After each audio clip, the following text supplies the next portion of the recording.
China को लेकर जिस प्रकार का बयान दिया है, उससे यह बात बहुत साफ हो गई है कि कांग्रेस पार्टी के चीन के साथ हुए करार का इजहार सैम पित्रोदा ने दिन दहाड़े कर दिया है।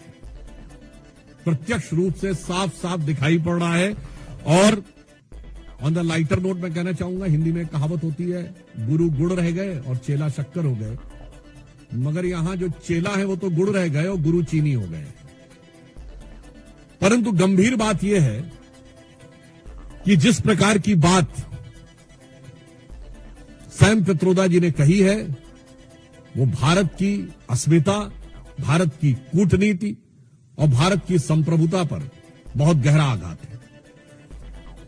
उन्होंने इस प्रकार की बात कही कि चीन के साथ तो किसी प्रकार का विवाद ही नहीं है, जैसे भारत ही अग्रसर की भूमिका में, यानी आक्रामक मुद्रा लिए हुए।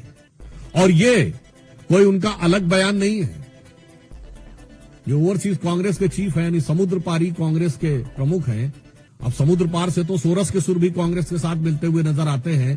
परंतु यहां पर एक बहुत गंभीर बात है कि जो कुछ सैम पित्रोदा ने कहा है, ये कोई आइसोलेटेड इवेंट नहीं है, आइसोलेटेड स्टेटमेंट नहीं है। इसी भाव और इसी विचार के अनेक स्टेटमेंट राहुल गांधी पहले दे चुके हैं। याद करिए, राहुल गांधी जी ने विदेश में क्या कहा था कि चाइना ने बड़ा संघर्ष करते हुए ऊपर उठने का उदाहरण प्रस्तुत किया है उन चुनौतियों के बीच से। आपको याद हो अभी कुछ दिन पहले के अपने विदेशी दौरे में क्या कहा कि चाइना ने अनएम्प्लॉयमेंट को बहुत अच्छे तरीके से टैकल किया है, जबकि फैक्ट ऑफ द मैटर है इस समय चाइना में एम्प्लॉयमेंट रेट 24% है।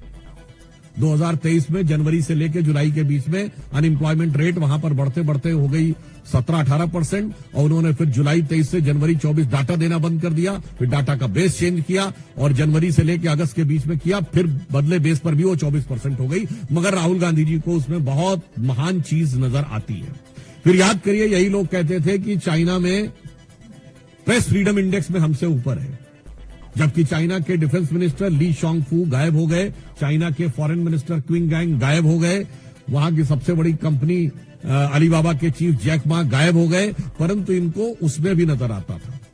अब आप आइए, इसके बाद उन्होंने कहा कि इकोनॉमिक ग्रोथ बहुत शानदार की गई है। ये सारे स्टेटमेंट्स हैं। और इकोनॉमिक ग्रोथ की फैक्ट ऑफ द पोजीशन यह है कि 2024 में दुनिया की सबसे बड़ी रियल एस्टेट कंपनी, जो एक चाइनीज कंपनी थी एवरग्रांड, उसकी लिक्विडिटी हो गई।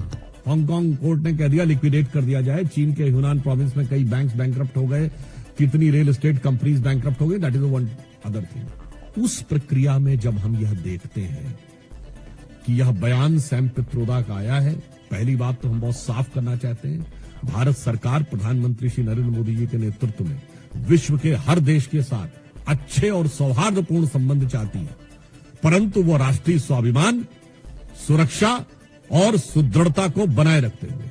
अब इसके बाद उनका यह बयान कहना, तो मैं पूछना चाहता हूं, यह गलवान के शहीदों का अपमान है कि नहीं?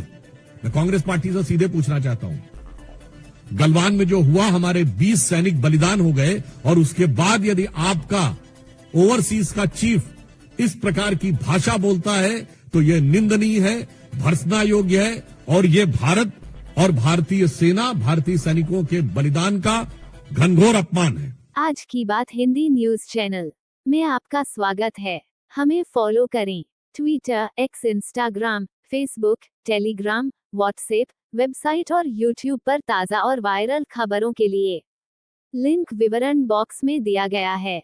नमस्कार।